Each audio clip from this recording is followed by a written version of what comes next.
saka ito sa ibabaw. Sa taas, taas kaayo. Hindi na to pwede rin yung kalayo-layo adto. Last ano pa naman na yun. Sinara na yun ngayon sementeryo eh. Ha? Sinara na. Bawal na maglibing. Bawal maglibing yung walang mga butas dyan. Pero katulad sa amin na naka-renew Pwede pa maglibing yung sa kunyari may kamag-anak ka doon, nakahukay. Tapos ano. Ano kami dyan, Manoylino, sabi ko doon sa Portorero. Andyan lang yung opisina ako, malapit sa edit. Kapatid ko po yan, hindi ko pa babalik. Si Talina nga nakita niya, hirap din siya. Sino? Sila iba. Nagpakita ba si mama dito, sa kay Gardo. Sinuntok na ni tata. Alam mo naman, ano. Yung tawag pag sila gaga, diha doon tawag, hapit na mamatay si tata. Diha ako. Di tawagan doon ako, katong di pa, grabe. Maka-istorya ko pa ang dato. Tumawag na sa'yo yun. Kaya wala akong kasama nun eh. Yahak lang, tawag. Namatay na di ay. Pauban naman ko sa ospital nga. Otro po ko nga. Haruglukom. Di ba gano'n kung tanaw ang naglurat? Sa ospital, ako lang mag-isa. Lagi sa ospital sa Tala. Dito siya namatay mismo sa ospital? Oo. Kaya nga nahirapan kami nung namatay kasi kung saan ka pala mamatay, doon kukunin yung ano mo, death certificate. Death certificate.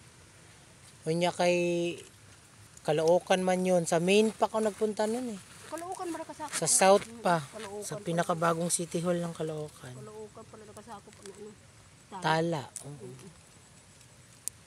Bagong silang Caloocan yan.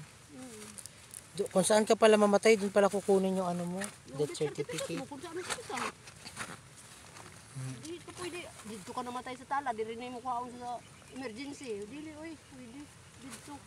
Dito, katulad kay Renier, dito namatay sa isabi nyo, dito pagkuha yan ang certificate. Ano gani naglakad sa kanila, barangay. Bakit kayo pang pinaasikaso matatanda na kayo? May mga pamangkin man yung bata pa. Kayong dalawa nag-asikasa?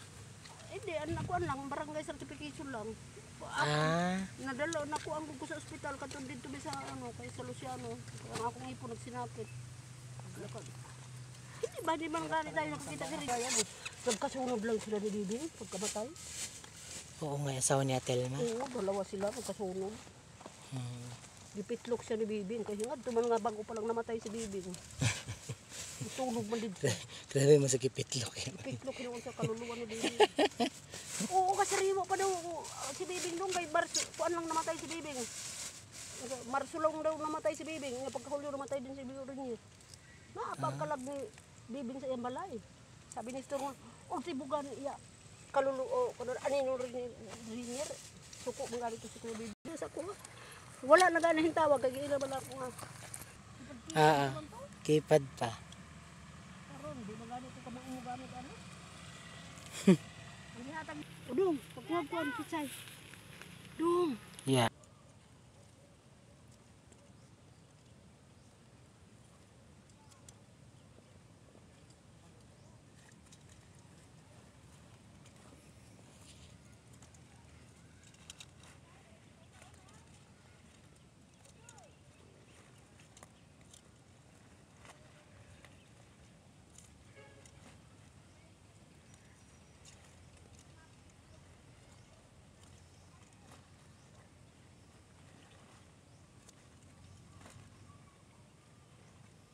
Ano mo na kang end mo na?